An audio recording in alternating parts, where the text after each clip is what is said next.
C'est une question que tout le monde devrait se poser. L'intelligence artificielle reste un outil. D'accord. Tant qu'on le maîtrise, ça va. Je ne suis pas quelqu'un qui a envie de freiner l'aventure de l'intelligence artificielle. Mais je suis quelqu'un qui s'interroge.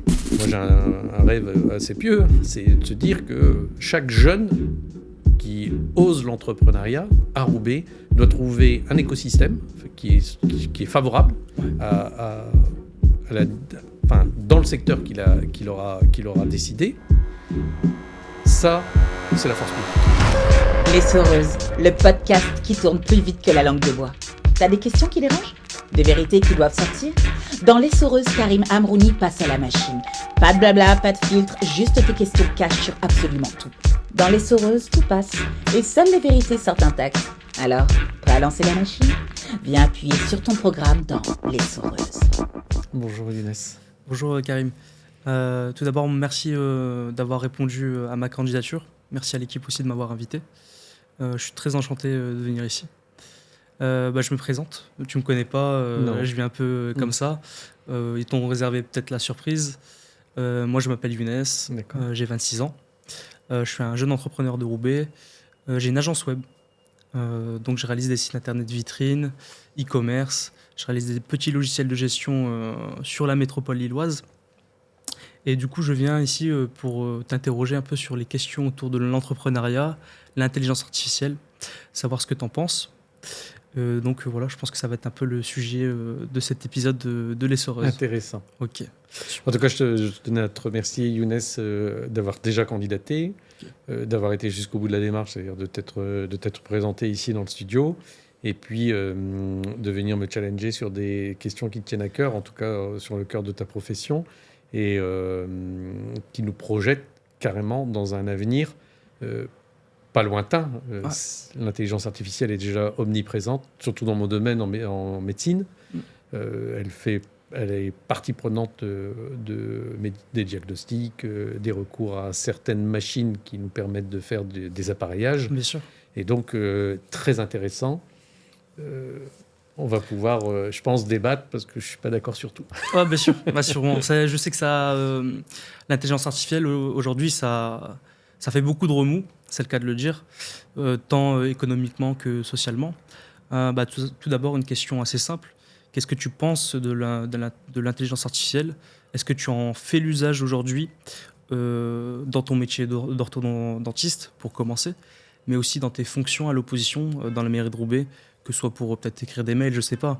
Mais qu'est-ce que tu en penses de tout ça, de l'éthique que tu abordes autour du débat de l'intelligence artificielle? Donc voilà la question que je te pose. Hyper intéressante. C'est une question que tout le monde devrait se poser. L'intelligence artificielle reste un outil. D'accord. Tant qu'on le maîtrise, ça va. Okay. Alors, dans l'opposition. Dans l'opposition, moi, je vois bien que certaines interventions faites pendant le conseil municipal sont dictées et encadrées par l'intelligence artificielle. Ça dénature complètement le débat parce que quand tu es dans un mouvement d'opposition et que tu essayes de débattre avec une majorité, il y a des points sur lesquels tu vas être d'accord et des points sur lesquels tu ne seras pas d'accord. Okay. Les points sont d'une précision implacable. Okay. D'accord ? Quand on voit des interventions encadrées par l'intelligence artificielle, on effleure le problème. Okay. Alors, c'est sûr qu'en questionnant l'intelligence artificielle de façon de plus en plus pointue, on se retrouve avec des textes de plus en plus précis. Bien sûr. Néanmoins, si tous, on se dit que l'intelligence artificielle va finir par dominer l'esprit, on va devenir paresseux, et puis on ne va plus rien produire. L'intelligence artificielle, le deuxième volet professionnel, dans mon métier, par exemple, c'est un outil qu'on utilise au quotidien, dans une aide au diagnostic, dans certaines machines-outils, donc des imprimantes 3D, où on va constituer avec des gros fichiers, d'accord ?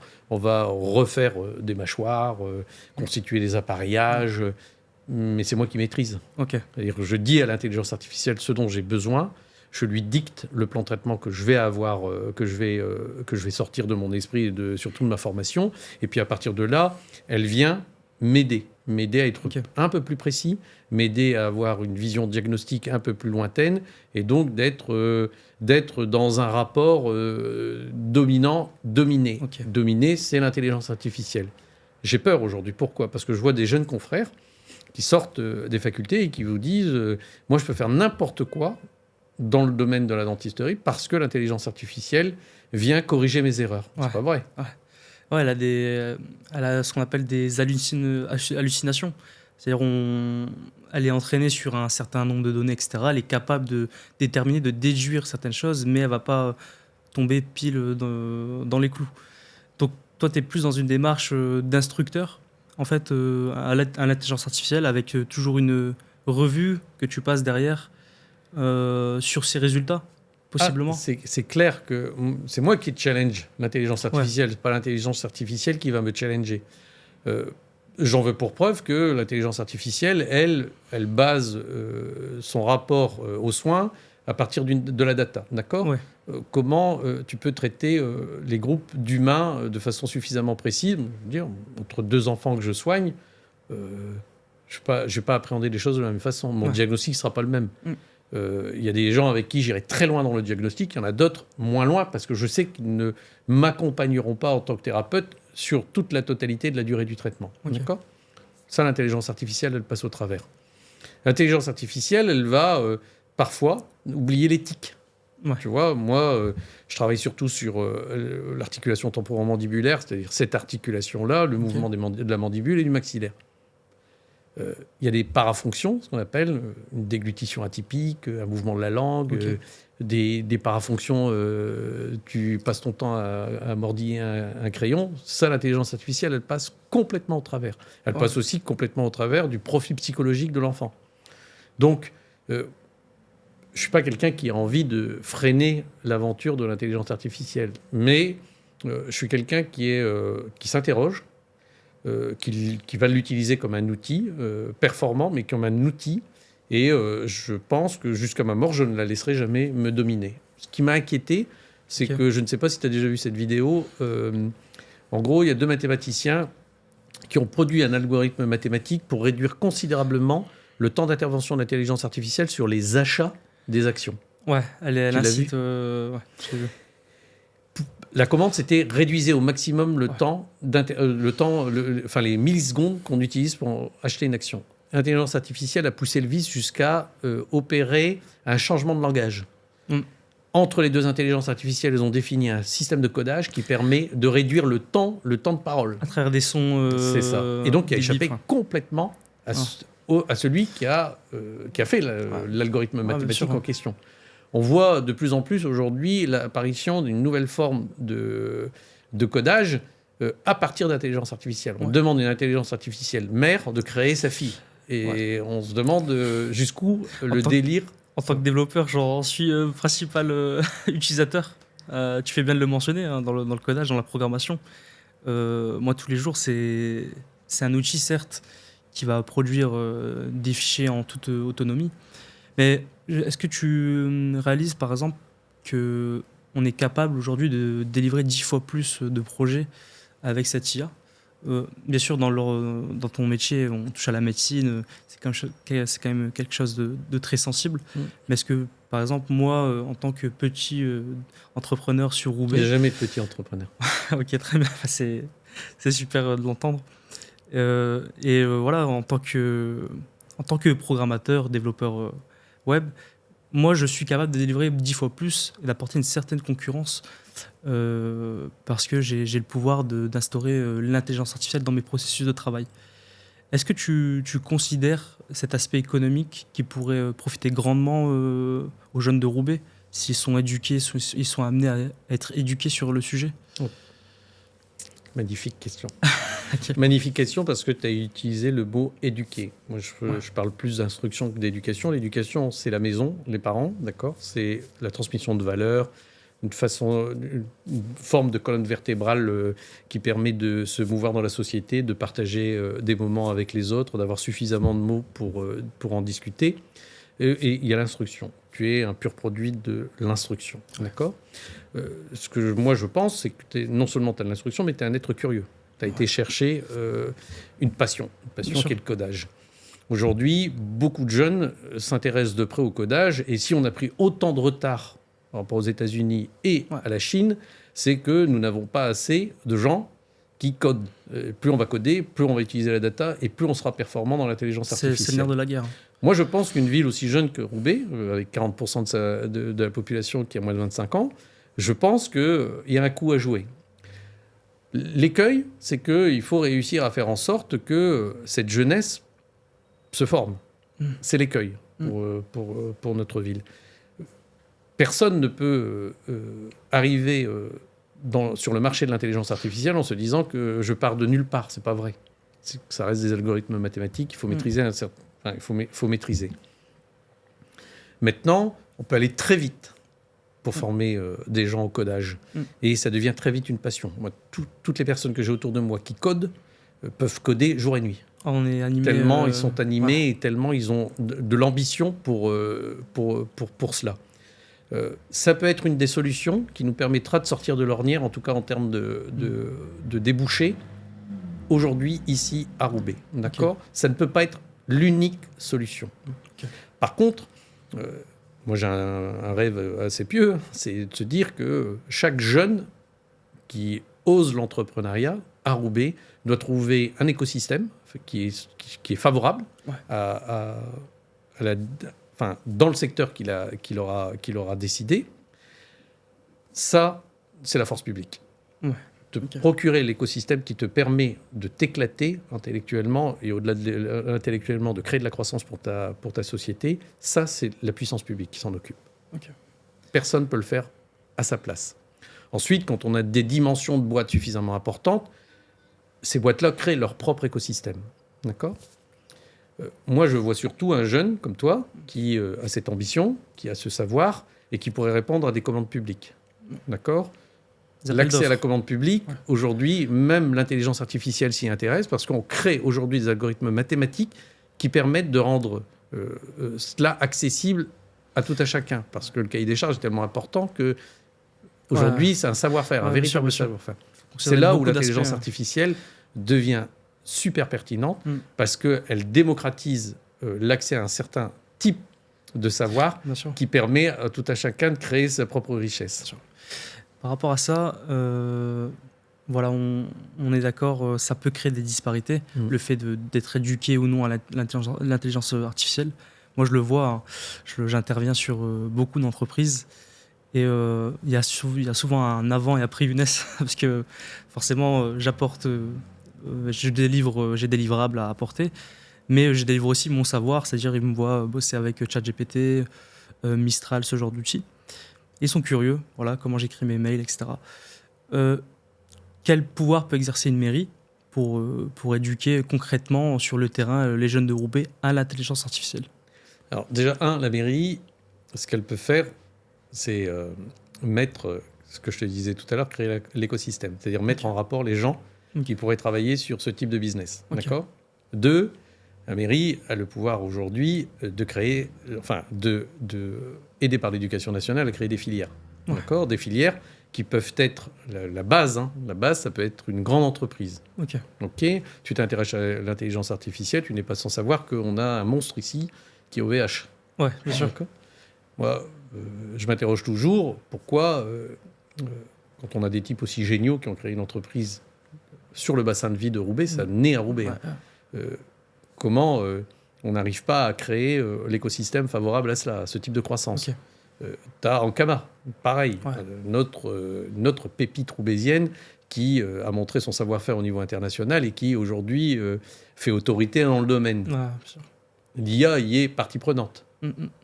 Moi, je pense que quand on a 2 capitaines d'industrie, en tout cas deux grands capitaines d'entités aussi importantes économiquement, je pense qu'ils ont un intérêt sur le territoire. Ils y ont vu naître leur aspiration, ils ont été jeunes comme toi, ils se sont éclatés, ils ont créé de la richesse, ils ont créé une économie autour de ce savoir-faire. Je pense qu'ils ne demandent qu'une chose, c'est de pouvoir y contribuer à faire naître des pépites et contribuer aussi, surtout à voir naître d'autres Ankama, d'autres OVH pour créer un écosystème suffisamment favorable et suffisamment puissant pour faire naître une 3e entité qui sera demain peut-être la petite pépite que tout le monde s'arrachera. C'est là où la puissance publique intervient, tu vois. Et puis ensuite, il y a l'AMEL qui a des domaines de prédilection, notamment en termes de recherche, sur la cybersécurité, des choses, technologie, santé, là où on a aussi besoin d'une contribution de l'intelligence artificielle qui est indiscutable et indéniable. Ok. Il y a moyen aussi, à un moment donné, pour un jeune comme toi, de se dire, tiens, les outils de l'AMEL peuvent être mis à la disposition de ces jeunes pour essayer de contribuer, penser, réfléchir. Parce que j'ai peut-être un défaut, c'est de penser que seul, on n'est pas grand-chose, d'accord ? Et qu'on pense savoir, parce qu'on a créé une unité de production qui s'appelle Euratechnologie, on pense se dire que c'est bon, on a fait le tour de la question. Ah non. Moi, je pense qu'un regard extérieur comme le tien, avec des petites unités aussi peut-être fragiles, mais très flexibles, je pense qu'on peut contribuer à faire encore augmenter le niveau de savoir d'Euratechnologie, par exemple, mais pas que. Ok, super. Écoute, sur le sujet de l'intelligence artificielle, je vais aborder une dernière question. Après, je parlerai plus d'entrepreneuriat. J'ai vu que la mairie d'Arcachon avait mis à disposition une IA type ChatGPT sur leur site web à disposition de leurs habitants pour des questions banales, pour des démarches ou même sur des sujets de la vie quotidienne, sur de la rédaction aussi. Qu'est-ce que tu penses de ce genre d'action peut exercer une mairie ? Est-ce que tu trouves ça pertinent ? Est-ce que ça peut être un réel bénéfice pour ses habitants ? Ou il faudrait aborder la question d'une autre manière ? Indiscutablement, moi je te dis que je suis très favorable, parce que c'est des outils assez légers, mis à la disposition de tout à chacun. Il faut que ça soit suffisamment simple pour pouvoir être utilisé par tout le monde. Je suis très sensible à l'égalité. Ouais, bien sûr. Par tout le monde, de la même façon. Donc, si ça contribue à fluidifier le rapport entre le citoyen et l'hôtel de ville ou la mairie, je trouve qu'on aurait tort de s'en priver. Mais je pense qu'il faut le démultiplier. Et je pense que l'intelligence artificielle, là, peut contribuer aussi à une meilleure compréhension des systèmes et surtout permettre à des gens qui se sentent éloignés du système administratif français d'y reprendre pied et de pouvoir, avec une très grande facilité, parce que là, l'intelligence artificielle est un magnifique outil, une très grande facilité, pouvoir rentrer de plein pied dans le millefeuille administratif qui est le nôtre. Dans une démarche d'inclusivité complètement. Totale. Et là, j'y suis extrêmement favorable. Et je le pousserai au maximum. Ok, super, c'est rassurant. Ça marche. Écoute, Karim, au sujet de l'entrepreneuriat, je me développe, j'ai la chance de me développer, d'avoir une certaine clientèle. Je me projette à prendre des employés, des alternants pour commencer. J'ai pris mes 2 premiers petits stagiaires en classe de 4e et 3e, l'été dernier, aussi cet hiver. Et j'ai échangé beaucoup avec eux et j'ai remarqué que malheureusement, s'ils ne passent pas par un réseau dans leur entourage, ils sont confrontés à juste postuler sur les commerces de proximité, n'ont pas accès à des stages à la hauteur de leur passion ou de leur champ de compétences. Comment on pourrait faire pour organiser, je sais pas, un réseau d'entreprises ou en tout cas pouvoir connecter ces jeunes à leurs ambitions ? Alors ça, c'est le devoir de... Vraiment, c'est une question sur laquelle je suis extrêmement sensible. On développe aujourd'hui une inégalité de traitement qui est juste indéniable. Vous êtes à Roubaix, vous êtes en 3e, vous demandez un stage, vous terminez soit, et sans jeter l'opprobre sur ces commerces, soit dans un commerce de proximité type kebab, épicerie, parce que votre papa connaît l'épicier du coin, connaît le restaurant du coin, etc. J'en ai fait les frais. Voilà. Sauf que c'est un réseau extrêmement fermé. C'est-à-dire on vous propose des métiers pour lesquels vous n'avez peut-être pas d'appétence, vous n'avez pas envie d'y aller, et ce n'est pas ce que vous attendez d'un stage. Et puis, il y a les autres, ceux qui ont un réseau plus conséquent et qui vont taper tout azimut. D'accord ? Mais c'est le devoir de chacun d'entre nous. On met une règle. Il faut un stage. Encore, là, on parle des stages de 3e, par exemple, d'accord, qui ne sont pas des stages qualifiants. Vous avez aujourd'hui des gens qui doivent renoncer à une formation parce que le stage dans lequel ils doivent se projeter ne l'ont pas. Ils redoublent ou alors ils laissent tomber. D'accord ? C'est inadmissible. Ça ne peut pas être quelque chose d'acceptable. Donc, avant qu'une collectivité, quelle qu'elle soit, puisse demander au privé de s'organiser, il faudrait qu'elle soit exemplaire. D'accord ? J'avais fait la proposition en 2020, ce qui semble être repris aujourd'hui par notre majorité.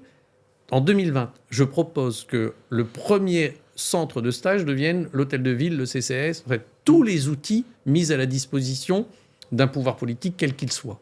Parce que pour projeter, pour demander ce service, parce que c'est un service qu'on demande au privé, moi je pense que c'est un acte citoyen, il faut quand même que soi-même, on puisse discuter de sa volonté. Ouais. Et donc, quand vous voyez le nombre de métiers que vous avez dans une collectivité, le nombre de stages que vous pourriez distribuer, ça permet quand même à ceux qui n'ont pas du tout de réseau de pouvoir trouver quelque chose qui leur va. Parce que vous ne pouvez pas savoir le nombre de métiers qu'il y a dans une collectivité. Incroyable. Ouais.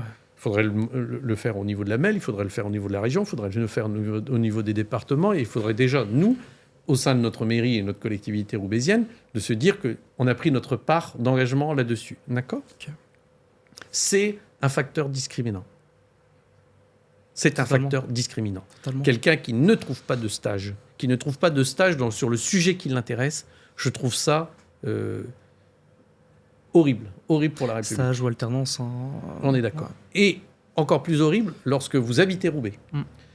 Lorsque vous vous projetez dans une carrière professionnelle assez haut de gamme, on va dire. D'accord ? Alors là, la raréfaction du stage se fait de façon indiscutablement discriminante. J'en veux pour preuve. Je rencontre une demoiselle, j'en donne un paquet de stages. Je rencontre une demoiselle qui fait une expertise comptable. Elle valide tous ses écrits. Il lui faut son stage. Elle envoie 200 CV. Ouais. Zéro réponse. 200 CV, zéro réponse. Je l'ai mis dans une réunion, une table ronde, où on était assez nombreux, et où un chef d'entreprise qui était là, qui est extrêmement bienveillant, et puis m'avait mis au défi en me disant « Moi, je propose des stages, je ne comprends pas, je n'ai pas de réponse. » Je dis « Monsieur, si vous proposez des stages, moi, je vous mets en face un étudiant, c'est certain. Ouais. » Cette jeune fille, a pleuré. Elle lui a dit « Je ne veux pas de Louboutin à mes pieds, je ne veux pas voyager à Dubaï, je veux juste un stage pour devenir expert comptable. » Je l'ai vu vraiment vaciller. Donc ça veut dire qu'il y a une forme de méconnaissance de ce que veulent aujourd'hui cette jeunesse qui est en cours de formation ou qui se forme, une forme de méconnaissance sur les besoins et les attentes. C'est sur quoi je voulais une réponse, c'était le manque de connexion justement entre les entreprises et ces futurs stagiaires. Donc c'est malheureux, mais voilà, on espère que plus tard, avec des actions qui pourront être menées, tout ira pour le mieux. Sachez une chose, Younes, j'ai toujours mis mon réseau à la disposition du plus grand nombre. Okay. Toujours. Et tu demandes à n'importe quel Roubaisien, il te confirmera ce que je suis en train de te dire. Okay. Si demain, j'avais plus de puissance de feu, je peux te dire que non seulement j'ouvrirai mon réseau personnel, mais j'ouvrirai le réseau de la collectivité à chaque citoyen. Okay. Et c'est le minimum qu'on lui doive. Bien sûr. Ok. Écoute, parlons encore d'entrepreneuriat. À 22 ans, j'avais commencé ma première boîte, un peu tech. On proposait des solutions de carte de visite digitale. On a signé un client en grand compte. Donc voilà, on a un peu cette fibre roubaisienne d'avoir toujours un petit système D et de se débrouiller avec zéro financement pour monter des boîtes et pour atteindre le sommet. Malheureusement, on a un manque de structure, un manque d'accompagnement financier. On sait qu'il y a une disparité entre les projets qui lèvent des millions quand on sort d'HEC, etc. Comment on peut attirer l'œil sur ce genre de projet à Roubaix? Comment on peut redonner confiance à des investisseurs pour jeter un œil sur les projets qui peuvent être concrétisés à Roubaix? La puissance publique. Ok. Je vais te donner un exemple qui est tout à fait... qui peut, à un moment donné, trouver écho, en tout cas sur l'entrepreneur que tu es. Tu as un truc qui s'appelle Entreprise et Cité. Ok. Ils sont en quête de petites pépites comme ça. Et ils ont des incubateurs pour te permettre d'évoluer. Ça, c'est le MEDEF, Ouais. l'entreprise, le cœur de l'entreprise, du syndicat d'entreprise, qui s'en charge. D'accord ? Rien n'empêche une collectivité d'organiser une soirée avec des investisseurs pour que des jeunes Roubaisiens proposent leur savoir-faire, proposent l'idée qu'ils veulent mettre en place, pour voir quels sont les investisseurs qu'on pourrait mettre en place pour développer cette idée. Ok. Moi, je pense que quand la puissance publique s'en mêle, crée les conditions de rencontre, il y a toujours des moments magiques. Hein. Moi, dans mon entourage, j'ai des exemples extrêmement précis de choses qui se sont passées juste par des rencontres. Ok. Et des entreprises sont maintenant quasi des multinationales. Ok. Ouais, ça va. Donc, sache-le. Ce que fait l'Élysée, par exemple, sur le bassin de vie parisien, on peut le faire ici, à Roubaix, et il y a beaucoup plus de demandes d'investisseurs prêts à mettre un risque sur un capital Bien sûr. que tu ne crois. Et donc, ce qui manque le plus, c'est les idées, les bonnes idées, et la passion qui va avec les idées pour créer l'émulation nécessaire pour grandir, en fait. Ok. C'est plus ça qui manque. Ok. Très bien. Question suivante. Je peux me faire un peu moi. Question suivante. Je peux jeter un petit coup d'œil à mes notes. Je n'ai pas préparé une suite de questions. Ça va pour l'instant ? J'ai redit d'accord 4 fois. Non. Oh. Et eux, ça va ? Au niveau du temps, on est. Ouais, c'est bien. Encore 2 questions, ce serait bien. Ok. On a combien là ? On a combien ? Une trentaine de minutes, mais il y a 5 minutes qu'on va couper. Mais... Ouais. Ok. J'ai essayé de faire court les réponses. Très bien. Pour la question suivante, je vais te parler du tissu associatif à Roubaix. On sait qu'on est une des villes qui a le plus grand nombre d'associations, d'autres plus visibles, d'autres moins visibles. Est-ce que tu penses que ces associations, elles peuvent avoir un rôle dans la montée de compétences et dans le champ entrepreneurial pour les jeunes de Roubaix ou les moins jeunes ? Les associations jouent leur rôle vraiment à pleine puissance. Dedans, on peut y apprendre énormément de choses. Énormément parce qu'il y a des métiers, ils ont leur spécialité, vocation ou pas à aller sur tel ou tel champ. Et puis, un jeune qui y entre apprend déjà la solidarité, se confronte aux problématiques diverses et variées qu'une association peut soutenir ou pas. Et donc, c'est un terrain de stage indiscutable. On y injecte bien souvent de l'argent public, donc il y a peut-être un deal gagnant-gagnant à monter. Et puis, surtout, on se confronte au monde du travail. Okay. Donc ça peut être un vivier de connaissances mis à la disposition des plus jeunes. Maintenant, en faire un métier, moi, je ne pense pas. Okay. On ne peut pas être un professionnel... alors, ça dépend de la taille de l'association, parce que sur des associations, il y a 1700 salariés, d'accord ? Mais alors, est-ce qu'on peut encore parler d'associations ? Ils sont sous un statut d'association, mais pour moi, c'est plus des entreprises que des associations. Bien sûr.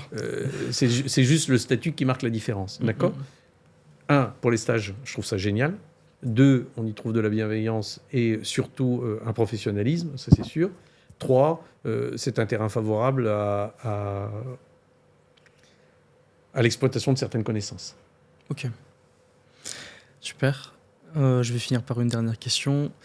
Dans 3 ans, si un jeune de Roubaix veut lancer une boîte, quels pourraient être les changements actionnés sous un mandat de Karim Amrouni ? Un jeune de Roubaix ? Oui. Alors déjà, si ça devait arriver, d'accord ? Il pourra compter sur moi. Okay. Je ne lui manquerai jamais. Okay. Je serai une oreille attentive. Okay. J'y mettrai toute la force d'une collectivité, toute la force d'une majorité pour pouvoir le faire grandir. Si son idée est vraiment géniale, je pourrais aller très très loin avec lui pour le promouvoir. Okay. Mais en tout cas, à la fin de l'aventure, il ne pourra jamais dire celui qui a fait défaut, c'est Amrouni. Okay.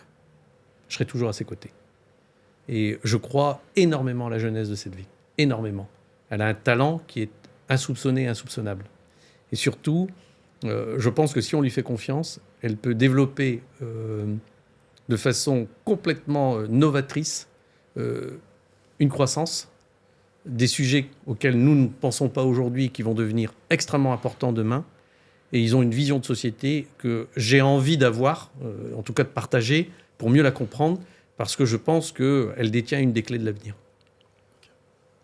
Ok, bah, super. Bah, écoute, je suis très enchanté d'avoir pu entendre tes réponses sur mes interrogations. Voilà, c'est sur j'ai voulu t'interpeller sur des sujets qui me tiennent à cœur, qui n'ont pas été abordés, il me semble, encore sur ce podcast. Et donc voilà, je suis très content d'avoir pu être reçu par toi et ton équipe. Ah non, moi, je suis très content, surtout, et extrêmement satisfait d'avoir pu échanger avec toi. Ok.